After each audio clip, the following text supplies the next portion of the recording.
Metropolitan Jakarta merupakan wilayah yang identik dengan kemacetan. Dari DKI Jakarta, Kota Depok, Kota Tangerang, Kota Bekasi, hingga Kota Bogor, berbagai macam kendaraan bermotor memenuhi jalan raya dan menyebabkan kemacetan. Tak hanya kemacetan yang menjadi permasalahan Metropolitan Jakarta, namun permasalahan parkir liar juga menjadi permasalahan yang harus dibenahi oleh pemerintah.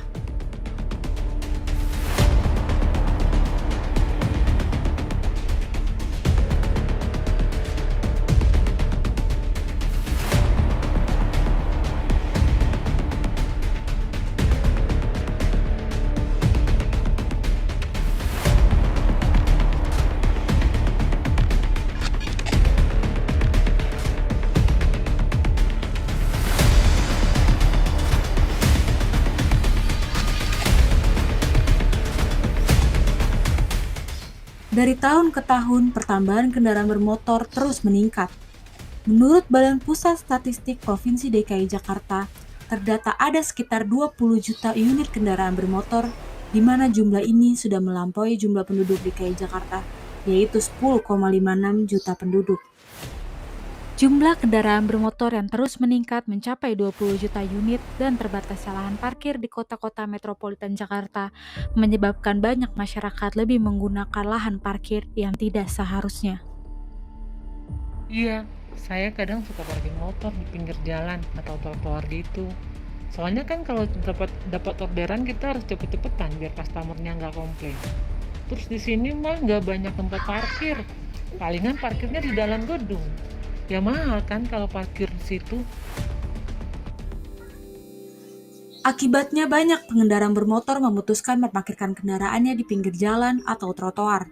Menurut PT Center Park Citra Koprora, tempat parkir dibagi menjadi dua, yaitu parkir di luar badan jalan dan parkir di tepi jalan.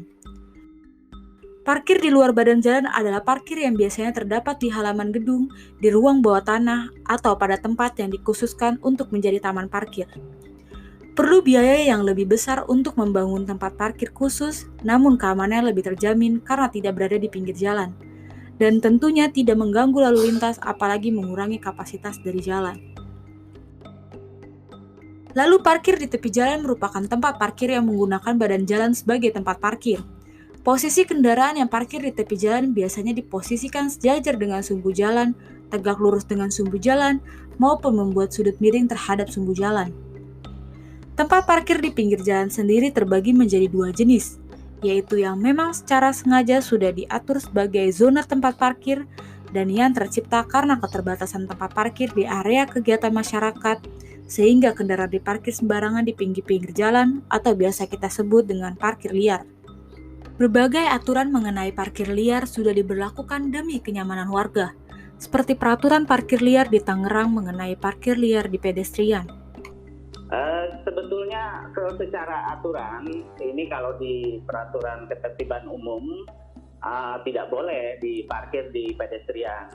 Tetapi mengacu kepada PM 96 tahun 2015 tentang manajemen rekayasa lalu lintas, ini di mana apabila di jalan tersebut mempunyai jalur 4/2D, 4 arah 2 jalur, atau PC rasionya masih di bawah 0,7, itu dapat kita membuat jalur tepi jalan parkir tepi jalan umum. Tepi jalan umum ini nanti kita buat di sana untuk mengakomodir pengguna-pengguna kendaraan yang ada di area Jalan Raya Buntu ini.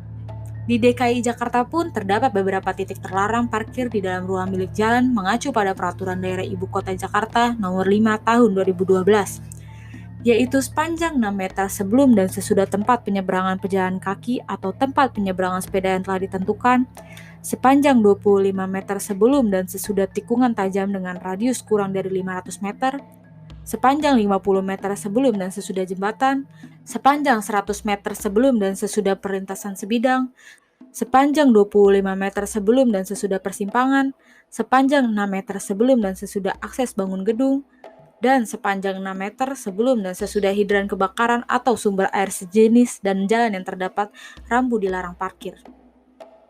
Lalu pada Peraturan Pemerintah Nomor 79 Tahun 2013 tentang Jaringan Lalu Lintas dan Angkutan Jalan, terdapat beberapa titik lagi yang dilarang parkir, yaitu tempat penyeberangan pejalan kaki atau tempat penyeberangan sepeda yang telah ditentukan, jalur khusus pejalan kaki, jalur khusus sepeda, tikungan, jembatan, terowongan, tempat yang mendekati perlintasan sebidang, tempat yang mendekati persimpangan atau kaki persimpangan, muka pintu keluar masuk pekarangan atau pusat kegiatan, tempat yang dapat menutupi rambu atau alat pemberi isyarat lalu lintas, tempat yang berdekatan dengan keran pemadam kebakaran atau sumber air untuk pemadam kebakaran, dan pada ruas dengan tingkat kemacetan tinggi. Demi mendapatkan keuntungan yang banyak, tukang parkir liar terus memberikan jasa parkir liar di lahan yang bukan seharusnya untuk memarkir kendaraan bermotor. Tak hanya di luar jalan, parkir ilegal juga dilakukan di dalam jalan. Parkir liar yang dilakukan pun berbeda-beda kepadatannya. Ada yang hanya beberapa kendaraan bermotor yang diparkir, maupun puluhan kendaraan bermotor diparkir di tempat yang tidak resmi. Keuntungan besar yang didapatkan dari parkir liar ini juga dapat menimbulkan premanisme.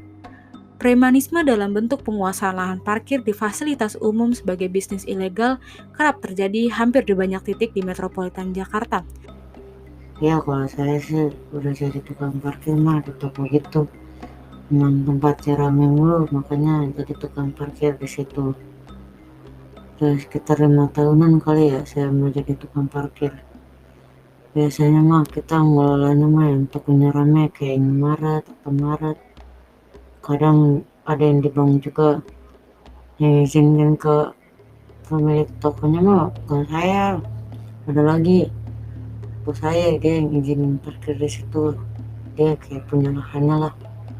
Nah nanti yang kerja saya sama teman-teman saya, penghasilan saya mah bisa beda-beda tiap hari. Kadang kalau sekarang bisa sehari 25.000 apa 35.000 gitu ya kan, hasilnya nanti parkirnya dibagi-bagi juga sama yang kerja, sama saya terus sama bos juga gitu. Ibu kota Jakarta pun sering terdapat premanisme dalam bentuk penguasaan lahan parkir di fasilitas umum, terutama di tempat yang lebih ramai. Penyakit dan model pengelolaan parkir di Jakarta tuh kayak model zaman penjajahan dulu gitu loh. Ya waktu Indonesia belum merdeka. Dulu namanya tuh parkir tuh jaga auto. Ya misalnya di Kota Tua Jakarta sana dikuasai oleh kelompok A gitu ya. Ininya premannya.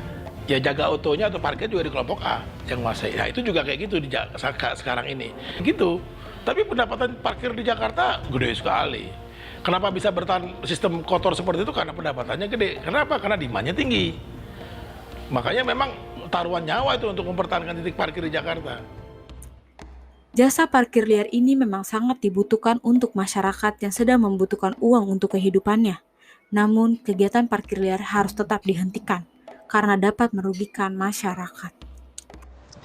Pendapatnya tentang parkir liar pasti sangat-sangat mengganggu karena kan tahu sendiri mobilitas di Jakarta itu sangat-sangat padat. Abis itu jalanannya juga sebenarnya besar-besar, cuma karena mobilitasnya yang padat dan ramai, jadi tuh jalanannya berasa kecil, sehingga kalau misalnya ada warga yang parkir liar itu sangat-sangat mengganggu sih, dan sangat-sangat inconvenient gitu, kayak jadinya kita nih ngerasain dampaknya gitu, yang seharusnya mungkin ada 3 jalur, tapi karena ada yang parkir liar, kita jadi cuma bisa pakai 2 jalur, yang bikin mobilitasnya yang makin padat gitu. Dan masyarakatnya sendiri pun masih banyak yang nggak nyadar gitu kalau misalnya ini tuh jalanan bukan buat parkir gitu. Menurut saya sih parkir liar itu mengganggu ya entah dia di pinggir jalan gitu atau di trotoar gitu. Mengganggu untuk pejalan kaki ataupun ya pengguna jalan yang lain gitu. Apalagi kalau misalkan kalau motor 1-2 gitu masih oke gitu. Kadang kalau misalkan di pinggir jalan gitu, mobil lah parkir gitu kan, itu kayak kayak kalau misalkan jalannya agak luas sih masih ya oke lah gitu ya. Kalau jalannya udah sempit makin bikin macet gitu ya kan. Kadang tuh aduh kalau kayak gitu bikin kesel.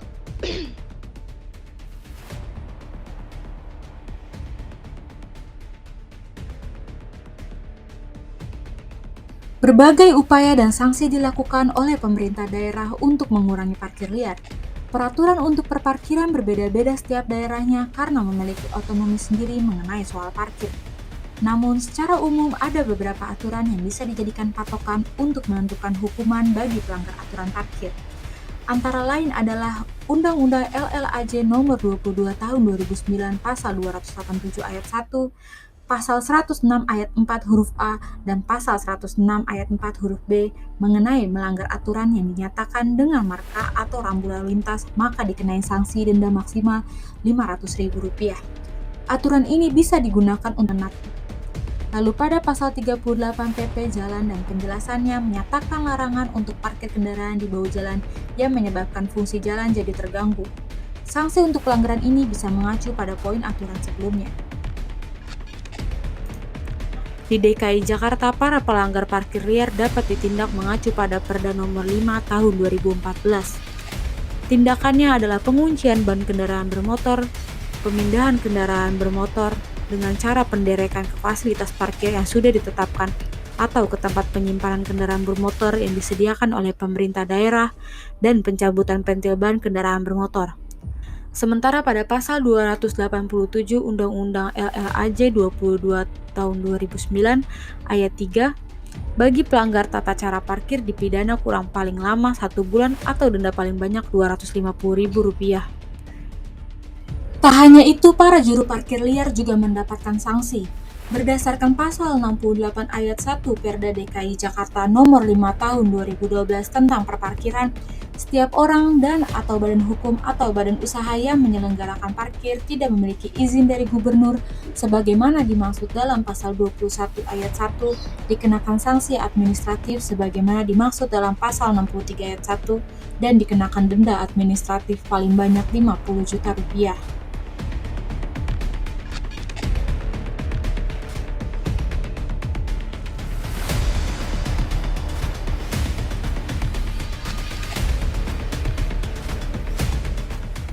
Apabila tukang parkir tersebut selalu meminta uang parkir dengan kasar dan ketus dan masyarakat merasa terganggu dengan hal tersebut, masyarakat dapat melakukan tuntutan pidana berdasarkan pasal 368 ayat 1 Kitab Undang-Undang Hukum Pidana yang berbunyi, barang siapa dengan maksud untuk menguntungkan diri sendiri atau orang lain secara melawan hukum, memaksa seseorang dengan kekerasan atau ancaman kekerasan untuk memberikan barang sesuatu yang seluruhnya atau sebagian adalah kepunyaan orang itu atau orang lain, atau supaya membuat hutang maupun menghapuskan piutang, diancam karena pemerasan dengan pidana penjara paling lama 9 tahun.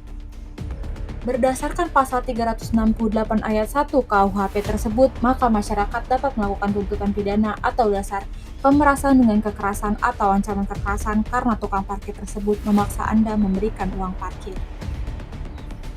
Berbagai upaya dilakukan Dinas Perhubungan untuk mengurangi parkir liar seperti melakukan razia parkir liar dan menangkap para juru parkir liar. Namun dalam melakukan upaya tersebut juga banyak rintangan yang dihadapi, seperti banyaknya para pengendara kendaraan bermotor yang melanggar tersebut menolak untuk diberi sanksi oleh pihak Dinas Perhubungan.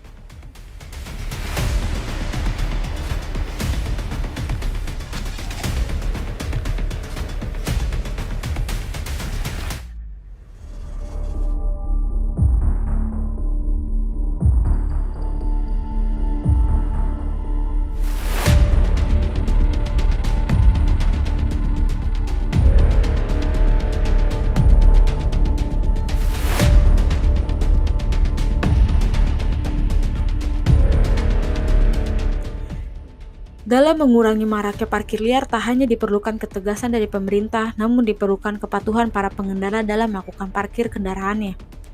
Penyuluhan untuk warganya, karena tadi dibilang rata-rata mungkin warganya nggak tahu, atau bahkan mereka tahu tapi itu udah jadi behaviornya mereka, udah jadi kebiasaannya mereka gitu untuk parkir di satu tempat yang bukan tempatnya.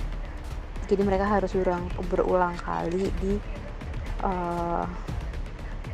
dikasih tahu. Mungkin pakai cara persuasif dulu kali ya untuk ngasih tahu ke warga, biar ngebangun kesadarannya dulu nih si para warganya. Jadi para warga bentar udah sadar akan kesalahannya, baru mereka kan akan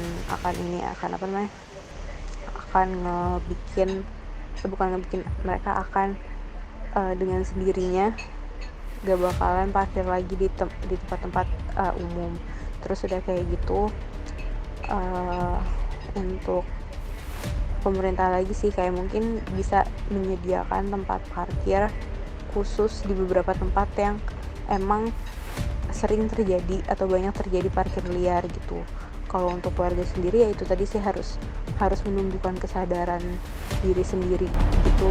Kalau misalnya tempat yang dia pakai itu bukan tempat parkir umum, itu adalah hak untuk semua masyarakat menikmati jalanannya itu, jadi bukan punya nenek moyangnya gitu loh, bisa dipakai gitu aja. Permasalahan parkir liar harus segera ditangani, karena hanya akan merugikan masyarakat dan mengakibatkan kemacetan yang sangat tinggi. Perlunya penanganan pemerintah dalam perluasan lahan parkir legal dan tegas melakukan peraturan parkir liar. Tak hanya itu, masyarakat juga harus mau berpartisipasi dalam mengurangi parkir liar dengan menaati peraturan yang ada.